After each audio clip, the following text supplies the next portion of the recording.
Hi YouTube, welcome back to Wtf Rc Cars. So, Soarsky's decided they're going to bling the hell out of my controllers, and they've sent along a whole bunch of these new alloy anodized triggers. So, let's bring you in for a close-up look and let's try these on a bunch of my transmitters. So, in order to do these, you'll need a few things, one of which would be a 1.5mm hex driver, and the other is a really steady hand, and make sure you don't lose the nut from the back of these. So as we start to undo this, keep your finger on the nut on the back, because we don't want that going missing. I find it easy if you keep the trigger pulled. You ain't got to press stupidly hard on this. And if you just apply a little bit of downward pressure, you can get the screw to come out, and you keep this finger underneath and it holds the nut in. Now this was one of their alloy ones, but seems though they've sent me a lovely blue one.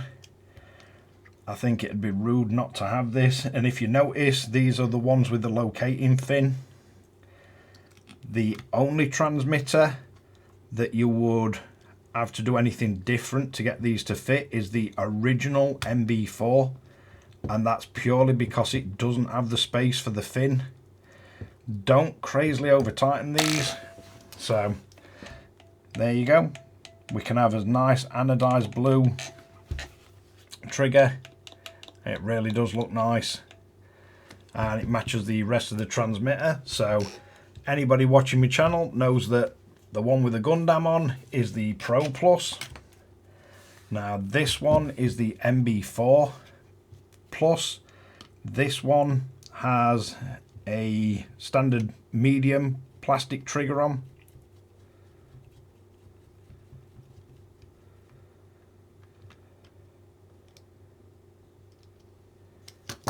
So again, keep this finger under there to hold the little nut in place, and then for this one, it's got to be the really nice looking purple one that they've sent me. Now I've seen people say they're breaking the trigger, and I'm not sure if they mean this front bit or the back bit. If it's the back bit, I've no idea how you're managing to do that. I've done an awful lot of racing, bashing, and you name it, I've used these transmitters for it. I've done a whole load of videos as well. So if you just aim it slightly up, you can get it to go through, and then you'll feel it when it pushes the nut onto your finger. Don't go crazy over tightening these. The tiny little nut is right on the back here, and it's that what you want to stop from falling out. So that one really matches the NB4 Plus skin that we have on it. Now let's go back to the original Pro. So this one, we have the Flysky original anodized one on, and again we could swap it out for a black one. And if you see, I slightly angle the trigger down, and if you do, it just allows you to get the screw to come out.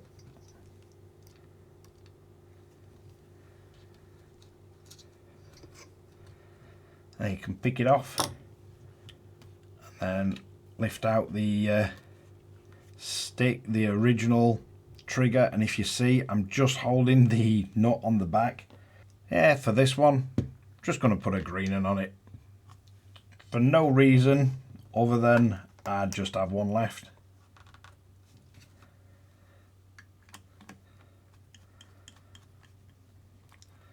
So again, you've just got to angle the screw so it starts going in, and then you feel it touch the little nut on the back, and you can tighten it up. So for the old Pro, we've now got a green trigger, and as I say, the only one that I think it'd not fit on, let's see if we can get this. I don't believe the original NB4 had a fin on the top. I think this was just infinitely adjustable. So if we lift it out, if I try to fit any of these with the fin, there's just no way of putting it into the transmitter. So to get it to work, you'd have to file that off. So you'd just have to Dremel or file the little fin off the top. And I might even have a go at doing that. So if you're going to put the transmitter down, make sure the little nut is still in place. And I'm just going to take a file and quickly file this off and see if we can then get it to fit the NB4. So I actually cheated a bit. I just used a pair of pliers and just clipped it off, and then used a really fine file just to smooth it off. So if we pull the trigger, and again keep your finger on that little nut, you do not want that going missing. So if we now take the original screw, drop that into a trigger, this is going to be a bit more awkward to get into place because it's not going to stay like the others did with the fin. But as soon as this starts biting into the little nut, what we should be able to do with this is adjust it a little. So if you've got a smaller or bigger finger, you can adjust it and then tighten it up. And cutting off the fin would also work for the other transmitters.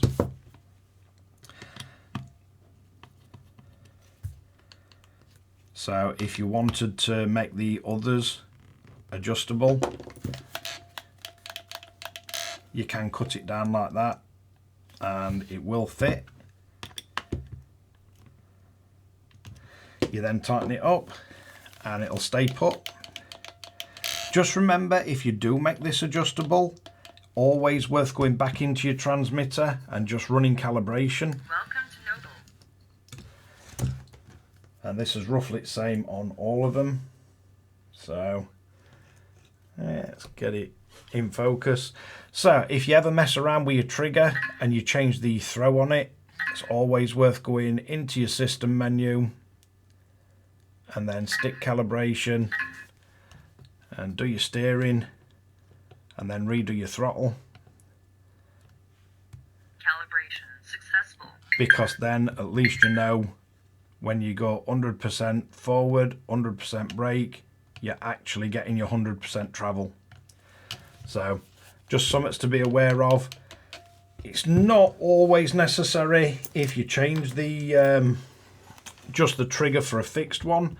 So if we look on the Pro Plus, because this will show you your previous figures other than the normal NB4 that doesn't show you previous. So if we go into this, scroll down, go to a stick calibration, so it'll show us as previous. So we'd got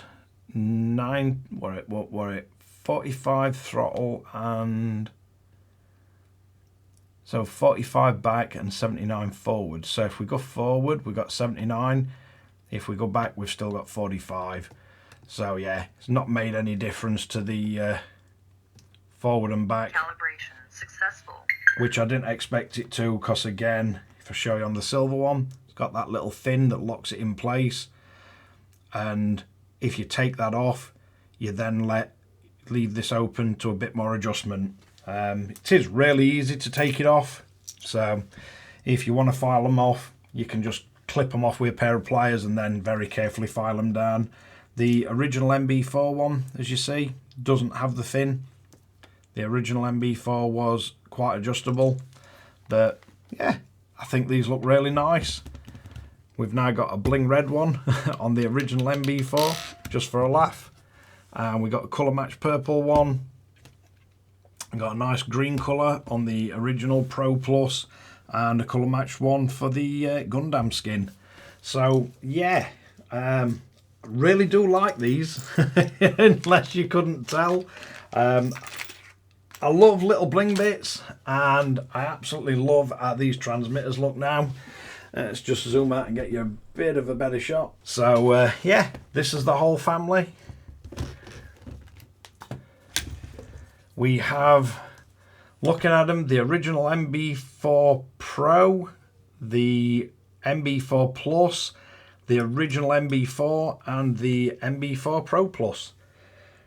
So really nice that we can now get protectors for these. I've run them for a hell of a long time on these two, and I think the evolution of these protectors, they just keep getting better. Love the way you can put the foam mounts on them. And these little triggers, yeah, really do like them. Don't forget to just check your calibration, but should be a pretty straightforward fix. Big takeaway from them: when you're doing it, keep your finger on the back so the little nut doesn't drop off. You don't want to be chasing around looking for them. But let's wrap this one up.